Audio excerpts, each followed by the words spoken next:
This is an audio production of Hunter of the Setting Sun by N.N. Shepherd. Music by Josiah Fursanetti. Cover art by Levi Bushnell. Editing by Josiah Fursanetti and Levi Bushnell. Read by the author. Hunter of the Setting Sun. Episode 14. It was a great storm, the waves as high as mountains, rising and falling. Emmond's small boat threatened to fill with water one moment and turn upside down the next, the waves fighting for control over the craft. He felt soaked to the skin, barely able to see anything, so great was the spray. The mast and sail were gone, most of the rigging was gone, his rudder surely was dashed, and even the rope he had bound himself to the broken mast pole with was waterlogged and in danger of splitting from the knots. His hands were free, he had tied his waist to what remained of the mast, and he held the great sword in both his hands, the point stuck into the deck, holding his balance. In the crashing waves rising and falling around him, he could see the eyes of the serpent. The body of the beast blended darkly with the sea, dark green and blue, mixed with the terrible gray of a cloud-covered midday. White foam hid the rest of the monster, but his eyes could not be hidden. 2 sets of 2, an ugly number burning hot in the water, swimming around the small boat, here reaching for a bite but being pushed away by the waves, there attempting to smash into the side but being forced further under by the tumult. It was a tempest, and though it was destroying his boat, Emmond knew it was the only thing keeping him from being killed by the serpent. The eyes flashed as the beast arced toward him, the sea dipping just enough for the creature to come out of the wave in a high sailing move, the green fins spraying water and the smooth underbelly showing white with foam. In a desperate move, before the boat could drop even further, Emmond swung the great sword upward, high into the air above him, yelling in terror and defiance against everything around him. The blade struck true, turned to the side as it was, and sliced through the soft underbelly of the serpent, opening a long gash as the thing flew over him. Blood rained down but washed away a moment later as the serpent splashed into the next wave and the other crashed over the boat. Emmond lowered the blade to the deck once more and turned to see where those 4 eyes would be glowing. But they showed no more. He let his guard down, stopped looking for the unsteady movement under the water, and waited out the storm. The waves died the next morning, and the carcass of the serpent lay there next to the boat, floating up and down the calm sea. It smelled terrible, but Emmond cut chunks of it away and brought them on the boat. He ate the raw serpent meat, trying not to gag, trying not to think of the foul beast that lay tied next to him in the water, sharks coming and eating the massive carcass. He took what he could onto the boat and waded out the drifting sea. The food was gone and the boat was leaking and failing. Emmond found his only chance was to swim. He wished to return home to Eva. He swam, great strokes back and forth, moving well through the water, finding a crazed enjoyment as he swam toward land and the woman waiting there. She stood on the shore, and as he approached, smiling and waving as best he could, he watched the horror show on her face. Emmond tried to climb out of the water, but found he could not. He looked down at his legs, wondering if they were just too tired from the swim, but what he saw instead was the terrible long body of the serpent. He looked at his hands and saw only fins, and in the reflection of the low tide, he could see the 4 glowing eyes on a serpentine face. "My love, please, it is I," he cried, hating the horrid sound of his voice. He swam back and forth, keeping his head above the water, the rocks of the beach scraping against his belly. "You're a monster," she wailed. "Emmond, you're a monster. What have you done?" He woke with a rush of heavy breathing, feeling the cold wind blow about him, trying to untangle the bedroll from his legs. His hands were clenched tightly around the blanket. Sweat stuck his shirt to his back and his pants to his legs, and he felt like throwing up. "You dreamed." Emmond froze from his battle with the bedroll and turned over toward the voice. It was half buffalo, sitting next to him in the dim light of near morning. A thin trail of smoke wafted behind the young man, the faint glow of the old embers showing just past him. He was sitting with his legs crossed on top of his bedroll, his shirt off and his hands resting in his lap. It was cold. Emmond could feel the chill on his face and the one arm that was free of the bed. Was it a spirit dream? Emmond shook his head. He didn't understand all that the question meant, but still thought it wasn't right. "Just a bad dream," he said. Propping himself up on his elbow, he looked past Half Buffalo to where the chief and Coop lay. They were still and silent on their backs, and it looked as though neither had moved at all in the night. "Father is a heavy sleeper," Half Buffalo said. "So is your friend." "Yes, I can see that." "You're like an overripe pumpkin." Emmond finally extracted himself from the blankets and pushed them off, feeling the cold stone on his bare feet. He leaned against the rock behind him and let the morning cold fill him with life.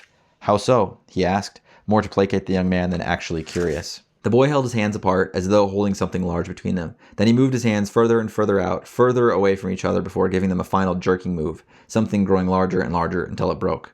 "A ripe pumpkin," he said again, as though that would explain it. It didn't seem like a metaphor with deep legs, so Emmond stood and folded his blankets and wrapped the bedroll up, putting on his socks and boots and his coat. He stepped to the fire and stirred the coals, adding the last log that he had gathered. By the time he had poured water into the small black kettle, Wild Fox and Coop were up and preparing for the day.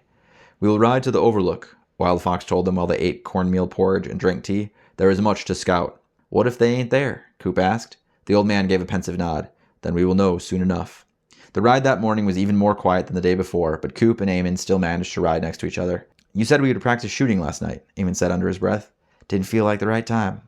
We might run out of the right time. You have a bow?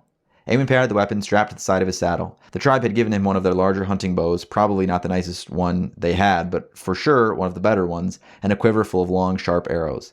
I'll feel more helpful with this, but I've seen the damage in those guns, if they're anything like what the other world has. I don't know much about that, Coop said, but I do reckon there's a heap of hurting from these boys. Where Emmond had a bow on his saddle, Coop had a rifle. He patted it as lovingly as Emmond had patted the bow. Especially from this one. Pa gave it to me when I turned 13, said it was time to have a man's weapon. Of course, I already had the 6-shooter then. He grinned like a young boy. But that only helps against rattlesnakes and coyotes. Not much good against rustlers and mountain lions. Have you killed a man? The boy squinted his eyes, still looking at Emmond but without anything visible between the tight lids. I shot a man dead. Might mean something different. In the fight that killed your father? He shook his head. I wish I had killed him then. I can understand that, Emmond said. Have you? Haven't had the chance, Emmond said. He found the words a little amusing as he said them, realizing it was fully true. He hadn't been in a situation that would have risen to the level of shedding blood. He had tried to kill Relvin, smashing his head on the quick side of the train only a few days before, but that was likely the closest he had intentionally come. I nearly killed my brother when we were boys, Emmond said. Through the accident of boys being rough, not through the intention of brotherly spite, mind you. There was a large tree in the forest near our home, and we spent many summer days climbing every limb and learning every crease and turn of that tree. Climbing down from the tree was always the worst part, and my younger brother Gareth and I decided we could use a rope to climb down. It made things easier for a while, and then I had the wonderful idea of tying Gareth to the rope and lowering him down. Of course, what I didn't intend on was how heavy my brother was, and how inversely strong I happened to be. The first part down was all right. I lowered him slowly, the rope tied around his waist, him pushing and pulling back and forth on limbs, maneuvering out of the way. Then the weight grew too much, and I slipped in my grasp, and he started to plummet. I gripped as quickly as I could, trying to regain control of the rope, but it just tore through my hands, burning them through the skin. Either I slowed down some, or the knots we had tied at the top of the tree and around Gareth's waist were somehow well done for boys our age. Whichever it was, the rope caught him before he crashed to the ground, jerking his body hard and nearly making his toes touch his forehead. I was too afraid to climb down the rope as he lay there, as loose as a rag doll, so I took the longer way down the limbs and trunk, finally reaching the ground to my brother, who still hung there, unmoving. Blood ran from a wound on his forehead where he struck a branch on his way down, and by the time I raced to the house and gathered my mother, Gareth was still bleeding and still unmoving. He lived, and there was no change in him after he woke up, though he lay in bed for 3 days, but it scared me for a time. I thought I had killed him. That's really just an accident, Coop said, though he was smiling at the story. Not so much a near killing at all. Emmond shrugged. It's all I have. No wars in your homeland? None that require a mountain hunter. Coop didn't seem to believe it.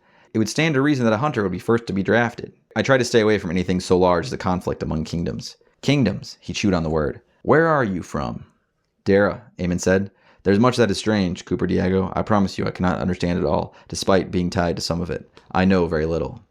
The other man, Relvin, you call him. He knows more, don't he? Yes. You don't much fancy him.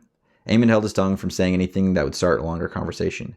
We see the world differently, was all he said. I have a question out of nowhere, the boy said. They were walking their horses through a small valley in the mountain. The trees were mostly pines still, but the few that weren't had changed color. It was fall then, and the mountain would see it sooner than the lowlands. I likely don't have an answer, Emmond smiled, but I'm willing to listen. How do you know when you find the right woman? He waited a second for Emmond to answer, but then spoke again quickly, his words running all together. I mean the kind of woman that'll make you think only of her. Other girls just disappear. They don't even look like women anymore. The kind that sticks with you no matter the sunshine or the rain. Might be a little girly to say it that way, but sometimes I feel like I want that. Want something my parents had before my mother died. Pa never married again after she passed. Couldn't, I don't think. She was the only Mary Beth, he would say. Didn't meet any other women neither, not from what I knew. My gran and gramps would have showed him a good licking if he did, mind you, even as a grown man. But he loved her, I think. The kind of love that makes other women disappear. They sound like a good example. Yeah, Coop agreed. I just don't have them around anymore to ask how they got it to work. I'm not sure they would have satisfactory answers, even if you could ask them, Emmond thought for a moment. Memories of Eva chasing space in his brain, but also images of his own parents growing up in Wythe. Every combination of man and woman has their own dance, and most of the time that notion can't be taught or expressed in words. Most of that is the good woman you find who makes the dancing worth it, and mostly easy all at once. How do you find her? Emmond felt he was slipping away from the horse and the trail and the valley, slipping away from the boy next to him. If you're lucky, you spend all your years searching, and then find her at the end and find out it was all worth it. And if you're really lucky, you find her well before that. And if you're struck with impossible odds, you meet her as a boy and fall in love right away and know that no one else can replace her, and you're happy with that. But you always wonder if it's too good to be real. You met this impossible lady? Yes. Did you marry her?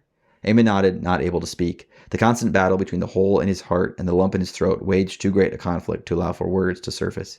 He couldn't tell this boy that it could turn to trodden seal just as easily as it could be in the potter's hands. Couldn't tell him that the pain was equal to the love, and that the love only made the pain more sometimes. Couldn't tell him that it was still all worth it. Somehow Coop understood the rest, and if he didn't understand it, he at least could tell that Emmond had ceased wanting to talk. They rode in silence as they exited the valley and passed on through the rocky mountain terrain. Before the sun reached its faraway point in the sky, shining overhead and lighting up as much of the world as it could, Chief Wild Fox led them off the road through the trees. The pines were thick there, the boughs not starting until many feet up, well high above them. Emmond had noticed the steady descent they had been making through the mountain, wondering when they would near the lower ends and reach the fort. But as they cut off through the woods, on no path that Emmond could follow, he remembered the overlook. The trees thinned out and the men dismounted, tying the horses to the trees so they wouldn't roam out further. The ground sloped up slightly, grass that turned to rock as it rose. When they reached the rock, the Indians knelt down and crept forward, moving toward the sloping rock edge. The view came out of nowhere. Emmond couldn't tell by the trees around them and the sky before them how close they really were to the edge of the cliff, and how low the cliff really was. If he had dismounted just a bit later, he might have had the height to see over the ledge, but as it was, he couldn't see the view until he was just peeking over it alongside the other men. The foothills were low and long, sloping out and away from where they were, the trees thinning to meet the long waving grasses of the ocean of gold. At the base intersection of the grass and the trees stood a large square, built of poles and wood, stuck together to form each wall, wood built to form roofed towers at each corner. A wooden building was in the middle, roofed in red, the same as the towers, a triangle thing that sloped to all four corners. A flag flew from a white pole at the top of the central roof's peak, a flag with stripes of white and red.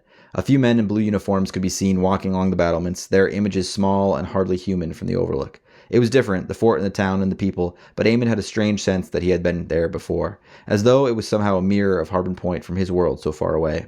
Watching the sun rise every morning across the plains rather than set far away across the flatlands. The view from the fort must be the same, the brown walls and the towers giving a good view over the plains. "It's all made of wood?" Emmond asked of the fort. "Best building material," Coop said. "What of stone?" They all looked at him, lying there on their stomachs. "It ain't a castle," Coop said finally. "Just a fort." Emmond didn't press it. Beyond the fort was a shorter wall that wasn't nearly as square, though far larger. It wound around and turned as the lowland sloping hills turned, circling what very much was a town. Here, people were walking about, pulling carts or riding horses. Some were running, others were talking to each other. They were too far away to really see a great amount of detail, but enough to know that it was a town next to a battlement and that soldiers and citizens lived close together.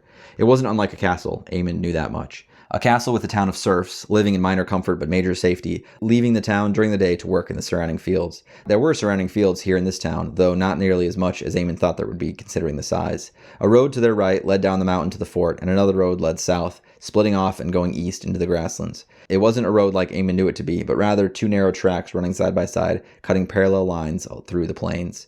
Wagon tracks rolled over and over, perhaps thousands of times. He looked to the other men and found that Wild Fox was holding a long field scope in his hands, looking in the small end and carefully turning the wider end held at arm's length over the edge of the overlook. Little Al, the Russian, Jean de Paul, and two men I do not know. The chief rose slightly and pulled the glass from his eye, handing it to Coop. Emmond could see the heat on his cheeks, the sweat on his palms. He wiped his hands on his shirt before taking the field glass. Cooper wiped his hands on his shirt before taking the field glass. He was breathing heavily. Emmond could see it fog the bronze of the tool. The boy lay flat and rested the glass on the edge of the rock, holding the end with his hand, turning it slowly as Chief Wild Fox had done to adjust the clarity. "Little Al, indeed," he muttered as he scanned the fort and what they could see of the town. "The other two men are Richard Barton and Slink Domingo. If Slink is there, then so is Marco. Domingo brothers always ride together. Surprised Red Sven ain't there." "Who are these men?" Emmond asked, more asking about their names than who they were. "Bad men," Half Buffalo explained. "Killers, thieves," his father expounded. "Scum." Then he began to speak in his own language, while his son nodded, and Emmond turned back to the scene below. "They're staying in that house, it seems," Coop continued. "Probably killed the owner and stole it." He turned his glass to the fort, holding steady. Emmond watched the fort as well, watched the blue coats on the walls walk back and forth, talking with each other, holding black rifles against their shoulders. "He has to be there," Coop was saying quietly. His face was no longer flushed, but looked set, his jaw strong and firm, his hat tipped forward to shade his face from the overhead sun. "They do not ride alone," Wild Fox said.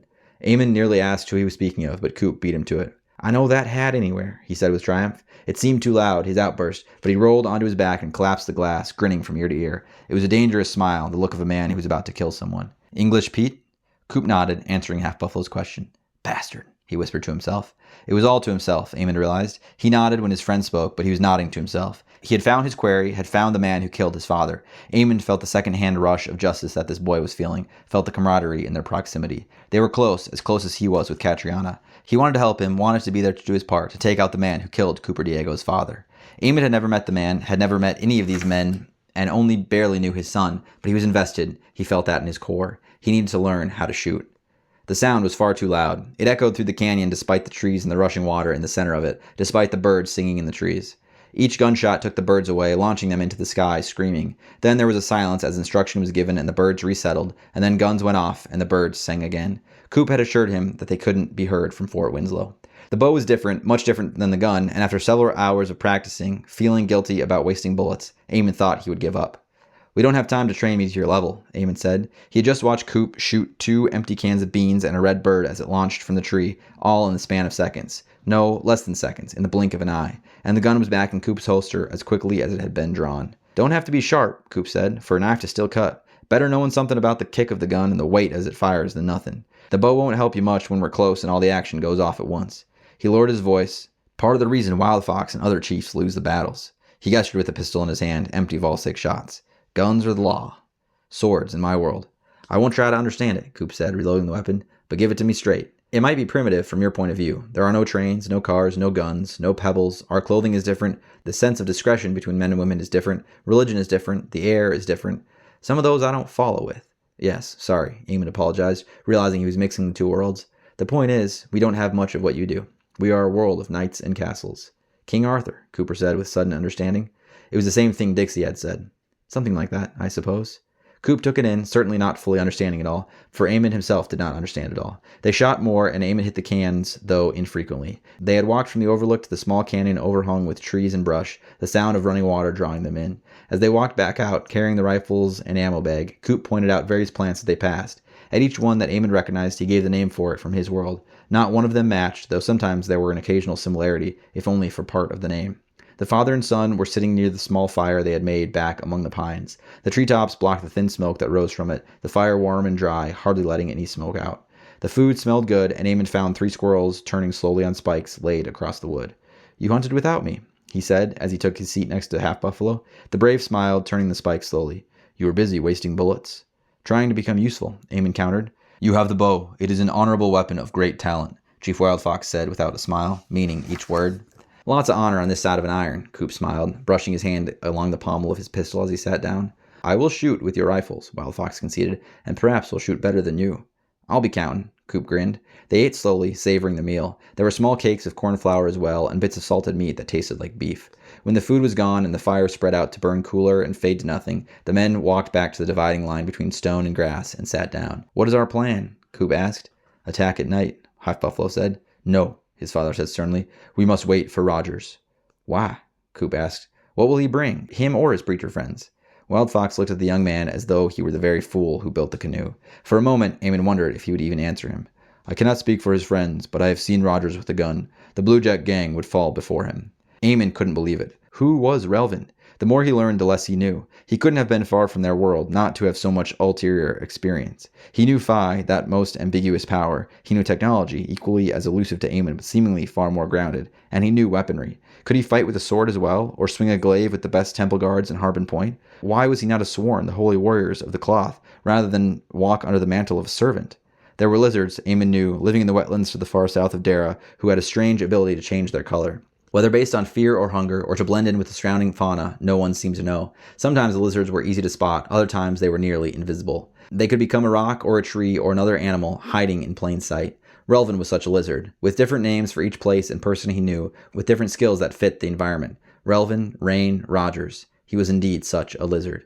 "How are we supposed to know when we get there?" the boy rancher asked. "We're not going to have to sit and watch that fort for the next 3 days, waiting. Can't have that. A patient man plants an apple tree. An impatient man eats the fruit." "I don't need the metaphors," Coop snapped. "This feels so close, Chief. I don't want to wait any longer. When nightfall comes, I'm going to sneak in and find English Pete." "Not alone," Wild Fox cut him off, speaking as sternly as he had spoken to his own son. "Your lust for death will kill you." Coop was nearly bursting from the eyes and ears, his face red hot. Half Buffalo spoke before he could. "There are 8 of them, if all are there who you think are. We are 4, 1 without a gun." He motioned toward Emmond. "We have not scouted enough. We do not know their movements. They will see us, and we will lose." Without a rebuttal or any word saying otherwise, Coop stood and walked to the edge of the overlook. He raised his hands in the air and yelled at the top of his lungs. It wasn't a word or sentence or anything that could be understood other than the frustration of a boy who was just on the bridge of being a man and often was a lot closer to that side than the other. Half Buffalo was the quickest, and before Emmond could even move, the young brave was tackling Coop and pulling him back on the stone. They wrestled back and forth, hitting each other and pushing each other away, only to grapple back together. It sounded painful, and once Emmond made a move to interfere, but Wild Fox stopped him with a worn but steady hand. "They need to fight through it," he said quietly, watching his son get hit on the mouth. The fight didn't last long. Emmond wasn't sure who won, but suddenly the boys were separated and sitting apart from each other, wiping blood from their noses and mouths, brushing dirt from their clothes. "Will you wait?" Wild Fox asked Coop. "I'll wait," the boy answered, his head lowered, focused on the dirt at the knee of his blue jeans. That fight set the tone for the rest of the day. There was little conversation, tensions were on edge, and often those who weren't watching the town and the fort through the spyglass were sitting or lying about, keeping themselves occupied with nothing. Guns were clean, bullets were sorted, horses were brushed, small upkeep things to pass the movement of the sun. Shadows spread out, and the mood hadn't shifted much. Coop mostly kept to himself, upset with the fight with Half Buffalo, angry from the reprimanding at Wild Fox's hand, and though Emmond couldn't think of anything for himself, he assumed the boy was mad at him for not defending him. As the world went dark, Emmond approached Wild Fox with an idea that had been turning around in his head since the fight. "I could watch in the town," he said. "I could scout for you there, among the people, walk among the fort. You tell me what to look for, who to look for, and I can report back. No one knows who I am." "It won't work," Coop called from where he lay on the grass against a tree, cleaning the flutes on his harmonica. "You don't know a thing about towns in this world." "Tell me what there is to know," Emmond cut back. He turned to Wild Fox. "I agree with Coop. We've spent a day traveling here, and likely the others haven't even made it back to Shiloh yet. Then still, they have to travel east and north to arrive at the fort. There is time we are wasting." The old chief sat on the stone, his legs crossed and his hands resting on his knees. He had spent the last several hours in such a position, unmoving, his chest rising and falling in the smallest of motions, just enough to denote that he was still breathing, still alive. He watched Emmond speak through wrinkled eyes, the dark orbs hidden in the folds of wisdom. "I have not been wasting time," he said slowly. "There is old power in these mountains. There has been before we arrived, and there will be long after we are killed. I am trying to help my friend." "You've been praying this whole day when we could have been planning more?" Coop asked, sitting up and pointing with the dissected harp. "Might have been nice to know." "You are too stubborn to understand anything other than the very thing you wish for, and too blind to see other paths."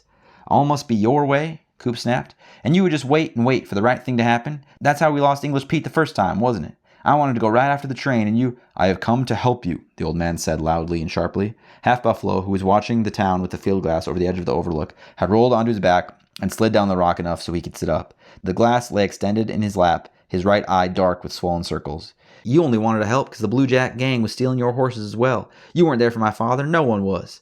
The rise in his voice made him sound like an even younger boy. He was trying to be tough and hard, but he only sounded hurt and small. "I can't let them slip away again. What kind of a son would I be?" He stood, tossing the harmonica to the side, and marched off into the woods. "He blames himself," Wild Fox said with grave understanding. "We all do. All who cared for Cooper Diego. He was a strong man, a good man. I'll talk to him," Emmond said, turning from where he stood before the still sitting chief. "No," the chief said. "No, he must be given time alone. A tree left alone learns to be strong, just as a tree in the shadow of other trees never reaches full height. He must be given time." Emmond shook his head, as tired of metaphors and strange syllogisms as Coop was. He turned after the boy anyway, hurrying into the woods, following the trail. He had started running, that was easy enough to tell. Since coming to this world, this place of guns and cowboys, Emmond had hardly practiced any of the tracking and hunting skills he had used so prolifically and frequently in his life before. The world was not his own, and there had always been someone who knew the way more than he. Thus, he hadn't even attempted to track and find the trail, just trusting those who claimed knowledge. Moving into the forest after Coop awakened those senses again, walking as he was without any guide. The bent branches, the stripped leaves, bark fuzzed on a tree, a wavering limb that wouldn't have wavered unless someone or someone had pushed past it. Coop wasn't trying to hide his trail, and in only moments Emmond was able to break into a run as well, seeing the path and where it turned, and moved just as quickly as it was being made. Coop ran in nearly a straight line, though it did loop slightly to the right, nearly circling back around toward the lookout point. Emmond was watching the trail as he ran, following the signs, and he hardly noticed when they stopped, and he nearly ran into the young rancher. Coop was standing next to a tree, twisting the bark off of a damp-looking branch. He stared at Emmond as the older man slowed, nearly skidding to a stop in the small space between trees. The undergrowth was thick, and large ferns covered their legs, hiding them below the knee. "You're going to run away when things don't work out?" Emmond asked, catching his breath. The words came out more accusatory than he meant, but he didn't correct them. "He doesn't understand," Coop said bitterly. "Neither of them do. People can understand without being in the same situation, and understanding can lead to different solutions." The boy stared at him hard. "I don't need to kill them all. I don't need to scout the house and the fort and set up a plant. I just need English Pete." "And you're sure it was he who killed your father?" The boy raised a finger, threatening him hard. Don't do that. Don't raise questions in my head that I've settled. It's his gang, ain't it? That means it was his bullet. So you kill their leader, and then what? They come back to your ranch and kill your workers, kill your grandparents and your woman? The boy's face flushed a little at this, and Emmond knew he was striking the right chords. They wouldn't know it was me, he said stubbornly. Who else would make such a bold attack? How many fathers has this man killed? Coop snorted. Probably too many to count. You're assuming you could sneak in and find him and kill him without any commotion, and then slip away just as easily? There are stories of assassins in my world, men in the darkness who carry the rise and fall of provinces in the tip of their blades. Are you such a man? Just as Coop was about to reply, Emmond cut him off. No, you are a boy broken by the death of your father, and I understand that, Coop. More than you might think. I understand the loss. And I've understood having to wait as well. I will help you in your revenge. I will, but I will not let you perish for foolishness. Dire ends come from foolish action. The rancher didn't respond then, not for a bit. He finished twisting the wet bark from the stick before tossing the short thing into the woods before them. It disappeared, landing quietly among the flora. So I return and apologize to Wild Fox and thank him for spending the day praying on that rock? He shook his head with a half-mocking smile. That's what he wants, ain't it? He wants to help, I think. Where is your wisdom from? The boy asked. It was hard to tell if he was serious or mocking. Loss, Emmond answered. Coop squinted his eyes and tilted his head against the tree. I wasn't planning on ever seeing English Pete again, he said slowly. Didn't see how it could happen. He made his stand against my father, made his statement. That was enough. We're on high alert now and have 3 more hands than before. No one's stealing our cattle. I searched these mountains too, searched with Wild Fox and his tribe, searched to find him, and never did. Had to give up, had to leave the tribe in a sour state. Thought that was it. He tilted his head toward Emmond, still leaning back against the trunk. Now I'm here, and that's all I can think of. I know, Emmond said. There was silence for a while, and Emmond noticed that it was slowly drawing dark over the sky above. The trees were there, high above them to shade out the sky, and the world was darkening naturally from the sun nearing its resting place. But this darkening was clouds, as clearly as Emmond could tell. Rain, the boy said calmly, still leaning against the tree. Feels like it, Emmond agreed. We have tents. You don't sound too happy about it, Emmond teased. Coop glared at him and finally pulled away from the tree. They stormed off together, back along the path toward the camp. 2 tents were already pitched near the fire, and a large span of branches hung over the flames, shielding against the rain that would come. It seemed that the Indians knew their weather as well as the rancher and the hunter. A few words were shared between Coop and the chief, though in their tongue, and Emmond could only watch and wonder. He glanced at Half Buffalo, but the young man didn't seem to acknowledge him. The words passed quickly, and then the two parted ways, moving to other parts of the camp. Dinner was cooked, and there was a cool tension in the air, perhaps brought on more by the rain. It was surprising how quickly it had come on, the clouds rolling down the mountain from the west, covering the setting sun and casting the whole world in darkness. It wasn't a cold rain, and there was little wind, but rain was always unpleasant when camping in the woods. Emmond could count a number of times when it had ruined a hunting trip of his, washing out tracks, keeping animals holed up, making him miserable. The group sat in their tents open to the fire, eating and talking little. Coop lifted his harmonica to his lips and blew a few test notes. The song he came forth with moments later was forlorn, low, and sad. Emmond knew little about music, but he could hear the story in the words just as easily as if they were written to him. The boy played well, played with his eyes closed and his hands cupped close to his mouth. It wasn't an instrument Emmond was familiar with, and the sound that came forth was something like a flute, though far more warbled. He wasn't sure if he liked it. He enjoyed it, just wasn't sure if it was pleasing to hear. Half Buffalo sang a song next when Coop was finished, and as it was nearly as foreign as the harmonica, sung in his own language as it was, Emmond was at a similar loss for understanding. Still, like his father's song the night before, Emmond thought he could understand the feeling behind it, the story within the song. When he finished, they all turned to Emmond. Coop, in the tent with him, patted his shoulder. Sing a song from your people, he said. It was a kind question, but Emmond shook his head. I know very few songs, and those that I do know I cannot sing well. The potter did not mold me with a minstrel's voice. All have a song, Wild Fox said heavily. Even without singing, it is a song. Emmond knew the man was trying to be deep, but he smiled goofily and spread his arms. There we are. I don't have to sing. The others laughed, and even Wild Fox joined in despite himself. One more day, Wild Fox said to Coop across the flickering light. We wait for Rogers one more day, and if he does not come, I will go with you to kill your man. It was a long while before Coop nodded, giving only a faint motion to his head. They turned in, tucking into their bedrolls, thankful for the tents and the trees overhead. Emmond wasn't sure he wanted to wait another day, but he knew there was wisdom in what the chief said, and knew that strength was almost always in numbers. This has been an audio production of Hunter of the Setting Sun by N.N. Shepherd. Music by Josiah Fursanetti. Cover art by Levi Bushnell. Editing by Josiah Fursanetti and Levi Bushnell. Read by the author. Tune in next time for another episode of Hunter of the Setting Sun.